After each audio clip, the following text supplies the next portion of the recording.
Marjorie Taylor Greene temporarily disappeared, it seemed, in a political sense, and thus we haven't been talking as much about her. And then she emerged from the darkness and did an interview with Real America's Voice that we'll get into. By the way, with the disappearing point, I did make that because friend in the space, the Ring of Fire, Farron Cousins, released a video that says Marjorie Taylor Greene has disappeared. And the description was Marjorie Taylor Greene appears to have dropped off the face of the map, which is unusual for her. Of course, she was still posting on social media and stuff like that, but normally she's doing a lot of interviews, obviously making a big stir. Farron Cousins' speculation was maybe for the sake of this election, Republicans are asking her to stay a little out of people's faces. But here she is, and it's about as bad as you'd expect, if not worse. A rather unstable set of lies are told here, as we'll walk through. As you've so aptly called it, continues as special prosecutor and special counsel Jack Smith has now filed superseding charges against President Trump, all related to January 6th. A lot of legal experts say this case will likely go right back to the Supreme Court. Do you think it's going to gain any traction, or is this really just posturing to try to keep President Trump's name in the media in terms of legal proceedings against him? Before her answer, the question was about tyrannical lawfare, tyranny. That's what Trump being held legally accountable is, according to them. I am almost grateful that we live in a country that sets up an environment where they could be so privileged and uneducated to say that this is tyranny, right? Whenever Trump's been given due process at every turn, has had juries of his peers, grand juries approving indictments. Obviously, the jury in New York has had favorable judges in one of the cases, and all these different things have played out. This is not tyranny, ladies and gentlemen. This is law and order, baby, not tyranny. Still. Well, at this point, Terrence, nothing would shock me. I'm waiting for the murder hornets. I'm waiting for another pandemic or Dr. Fauci to roll out a million other vaccines. At this point, I'm waiting on anything. So it's no shock that Jack Smith rewrote his indictments of President Trump after the Supreme Court ruling protecting presidential immunity, because the Democrats are going to do anything they can to win. And I think that's something that we all should take seriously. I don't care what the polls say. The Democrats will literally do anything to keep President Trump out of the White House and to maintain power. We have a long ways to go. I know we're less than 70 days now, but less than 70 days feels like a long time in my book, where I think we could end up seeing President Trump actually put in prison. Don't forget September 18th. All right, let me stop there because it's hard with the fire hose of lies to decide exactly where I should stop to address some of it, but I'll play a lot more. One of the things that it does feel like we experience a lot in American politics is being not literally, figuratively punched in the face and then told that we're the ones who are punching them in the face, right? So she characterizes Democrats as people who would do anything to hold on to power, no matter the legitimate election results. But who, Marjorie, who you supported, actually, on the record, with documents, with testimony, etc., that we have, actually tried after a free and fair election because he wanted to hold on to power by whatever means necessary, tried to prevent the victor from coming in office? It was your guy. Democrats haven't done that. So the projection's sickening. And then think about how deranged it is to say, I'm waiting for Dr. Fauci for election interference reasons, alluding to the belief that this happened last time. He's going to invent vaccines or a pandemic or some public health crisis to make it beneficial to Trump. What they mean is that would be justification to change the election rules, and we've gone over those talking points, but also think about how ridiculous that is when likely a public health crisis would not be great. I don't think Kamala Harris would love that for her campaign when she's currently in power. She could end up unifying the nation around it, as Trump had the opportunity to do, but he didn't. But probably she doesn't want a crisis while they're in power. and then saying she's also waiting for murder hornets or whatever. It's deranged. My colleague Jaden just told me, and you can look at this on screen. We're going to put on screen. 5 million views last week came from people who aren't subscribed. If that's one of you, click that subscribe button, baby. It's easy. It's free, but it makes all the difference. Back to the video. Is coming. That's the sentencing date in New York. And Jack Smith definitely wants to make his name and reputation on taking down President Trump. So they're going to keep trying. But this is also exactly what the American people are sick of. They're fed up with a Democrat Party that is so authoritarian. They locked all of us down during COVID. They have turned the Department of Justice. Who was president? Marjorie. When all of the worst characterized by them, worst lockdowns happened, Trump was president. Now, I understand you would say, well, Democrats at the local levels were doing more. Blah, blah, blah. At the beginning, by the way, Republicans and Democrats alike were acting in very similar ways. But remember that they try to push this idea that it's the Democrats, it's the Biden-Harris administration that wanted to and did shut you down. But just the timeline shows it was actually the time we started to open up when Biden-Harris took over. System into a Democratic campaign arm, and they're virtually now ignoring the press because they don't feel like they need to answer to anyone.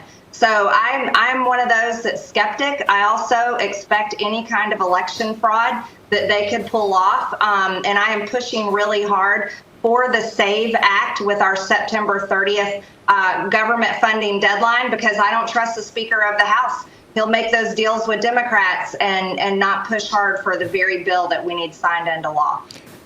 MTG, we got 30 seconds. Okay, I think we're going to see that end part in just a little bit after other clips, but just expect any and all election fraud, she says.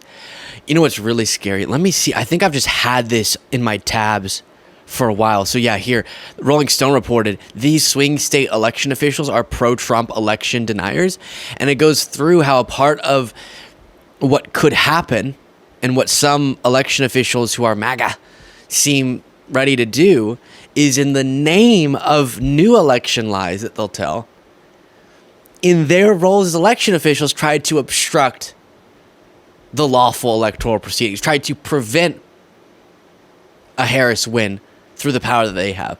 So it's another example. It's so frightening, but it's another example of taking the allegation that they levy our way without evidence and actually embodying that themselves. What? You're going to try to steal an election as Trump did last time while you're looking at us and saying that we're the ones who stole an election?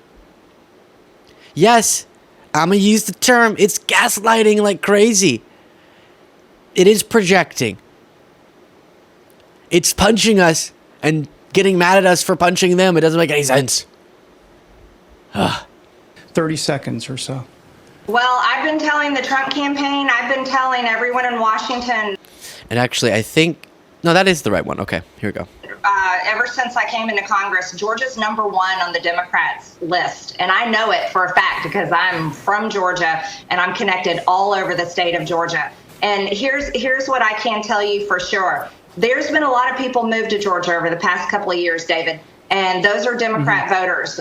There was an Atlanta Journal-Constitution article that came out a few months back. I can't remember the exact date, but it also talked about how there were 19,000 newly registered Democrat voters in the state of Georgia. Guess what? President Trump supposedly lost the state of Georgia by less than 12,000 votes. And if there's been 19,000 more Democrats added to the voter roll, I see that as a significant problem. I also see the Democrats working hard. And you want to know something? I'm one of those that respects hard work, no matter who it is. And I see them on the ground. They're not just catering to their loyal base in Atlanta right now. They're going all over South Georgia and making those Democrat voters feel special, energizing them because they are serious about owning our state. And I'm going to be fighting hard tonight. Okay, so you get the point, but before addressing it, anyone else feel like this is a far too complicated presentation? Here, let me mute this while I play it again. You got B-roll in the middle and 4 heads surrounding the B-roll, and then a lower third chyron, and then one of those lower scrolling things. Are we really so attention span troubled that we can't just look at the person who's talking anymore? It has to be 16 different inputs to our eyes to stay intrigued. So that's a random thought. But you know what's really upsetting? She's acknowledging, this is not the upsetting part, but she's acknowledging true things about the ground game of Democrats, saying, I actually respect, was her wording, hard work on the part of Democrats, going to places where they could make inroads with voters, making those voters feel heard, seen, listened to, and then advocating a campaign that could move the ball down the field going into November. Marjorie Greene's making that point, saying tens of thousands of new voters are registering in these different battleground states, Georgia included. I am going to be talking about in some segment today. Maybe we fit it into this one. What the heck? If I can find this clip of the absolutely unbelievable, as producer Jaden is having a little sneeze over there, registration numbers that we've seen. You got to stick around for this. I don't have the 16 different visual inputs to entertain you while I look desperately for this. Here it is, this data. She's not kidding when she says we're seeing stunning registration numbers in the wake of Kamala Harris jumping in the race. We're tracking something really interesting going on right now. It's a surge in voter registration in key groups ahead of the November election. Among young black women, registration is up more than 175%. You heard that right, more than 175% in 13 states. That's compared to the same time in 2020. This, according to the data firm Target. And it goes through the specifics. We'll probably talk more about this on the members-only bonus show. By clicking the join button below, you can get access to that and support the show. It's a great time. We have a ball. I sort of let loose, a little crazy, let the hair down, as the kids say. But here you can see 150% increase for young Latinas, 98.4% for black women, 85.8% for black Americans, 83.7% for young women. And the biggest group is young black women specifically, in not analyzing a jump from one period of this election cycle to another. And you're thinking, is that normal because we're getting close to election? No. In 2020, when we were also experiencing a huge buildup, and it felt like a lot of people were getting engaged in politics, and COVID was happening, people were really paying attention. Comparing this same time of the year exactly to now, those figures are bonkers. And so to go all the way back to what I said was upsetting, Marjorie Greene will acknowledge, to try to put a fire under Republicans, that Democrats are crushing the ground game, are exciting people, and she won't say it this way, but Republicans aren't as much. She'll acknowledge that now, but later, when she just made the data case for why Harris could win Georgia, she'll say Georgia was stolen. And there's no way she could have won legitimately. And Trump had to, because I'm from Georgia, and I saw the Trump signs, and Trump signs are the only indicator of support in elections, apparently. She'll say all of that. She'll push the voter fraud, even when now she's seeing what could cause victory for Democrats in a legitimate sense. So that's annoying. Here's a little more. Partner there to catch what she does wrong. But what should we expect to hear from Comrade Kamala? This is, oh my gosh. Get out of here. Who is that? Get out of here, Real America's Voice person, Comrade Kamala. This is about the CNN interview going on tonight. Well, you know, Dr. Gina, nothing screams a strong woman, an independent woman, like a woman that has to have a pre-taped interview with a man sitting by her side. So, yes, I saw your tweet about that. You were like, nothing says, yes, queen, you've got this, power woman. Like you have, that was a great, I retweeted that. That was exactly. And you guys. Isn't that funny? Have watched me for the past 4 years stand out in this scorching fire of the media and handle it on my own and by myself. So So brave. So I don't think Kamala Harris, well, she's clearly proven as vice president, she's not capable of leading the country. She's not capable of standing on the world stage against our enemies and protecting America. And she's proving it with her very first interview with CNN that has to be pre-taped with her little communist comrade sidekick at her side, who happens to be a white man, right? I mean, it just goes against everything the Democrats are claiming. But here's the reality, Dr. What? What? Did just what? Who? Okay. Marjorie. You're crazy. You are, okay? Hello. It's true. But here's the deal. As a side note, before I get back to talking at Marjorie, if you want to see crazy and Marjorie, you best watch the Investigating Marjorie Taylor Greene video we did. It's on the front page of YouTube. Oh my gosh. Uncovered some crazy things. We even talked about the alleged affair. That was crazy. But I don't think she's even so detached from reality that she thinks what she's saying makes sense there. Do you think our stance is that white men shouldn't be in positions of power? What does she mean that goes against what we claim? Let's listen again. She's not capable of standing on the world stage against our enemies and protecting America. And she's proving it with her very first interview with CNN that has to be pre-taped with her little communist comrade sidekick at her side, who happens to be a white man, right? I mean, it just goes against everything the Democrats are claiming. What world are we in, people? She's doing an interview, and get this. Think about how ironic this is with a white man. And Democrats say they're not hypocritical. They told us that white men are terrible. What? What's the point there? Yeah, her running mate's a white man. What is the point? I'm genuinely confused. That's why it's taken me a long time to think of what my point is. Because what's her point? That's ironic. Now they're copying Maga's thing on that too. They took camouflage, as that Newsmax host said. They took the freedom label, and now they're taking our white men, which is actually true. Interestingly enough, the data is showing that in swing states, white, non-college educated voters are supporting Kamala Harris more than they supported Biden. That's cool. But I don't know what that point was about. And also, you would have heard somewhere. You know it. You would have heard somewhere this. If Kamala Harris did her first interview alone. Kamala Harris did her first interview with CNN. Ugh, how dare she do it with CNN? And she didn't even bring along her running mate. Why? Are they trying to hide Tim Walz? Because of his stolen valor? Because of his fake dog? Why are they trying to hide Tim Walz from the Kamala Harris campaign? Is Kamala Harris doubting Tim Walz as a running mate? Trump did an interview with his running mate. Can Kamala Harris never show up in public with hers? Just asking questions. If she really respects white men, why won't she ever show her white man running mate? Something to think about.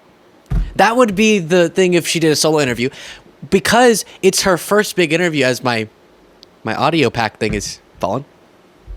It's her first big interview as the nominee. It makes sense that you would say, all right, we're going to do our first big interview with the full ticket, and then she'll do future solo ones. But it's a good chance to introduce America for a widely watched event to the ticket. And Walz needs to be introduced more than Kamala Harris because he's less known. And maybe CNN requested this. We don't even know. But all I want to know is when Kamala Harris does a solo interview and that also goes well, will they drop this? No, they won't. I saw somewhere, this is crazy, that they're now saying she hasn't done a press conference recently enough. They were saying it was bad she hadn't done an interview recently enough. Now it's bad that she hasn't done a press conference. Okay, you know what? Get out of here. You're making fools of yourselves. Let me know what you thought of that in the comments. If you want to support this show and join that special little, it's so exclusive. It really is, okay? So you're missing out. group that I referred to, which is our members. You can become part of that, get access to that bonus show by clicking the join button below.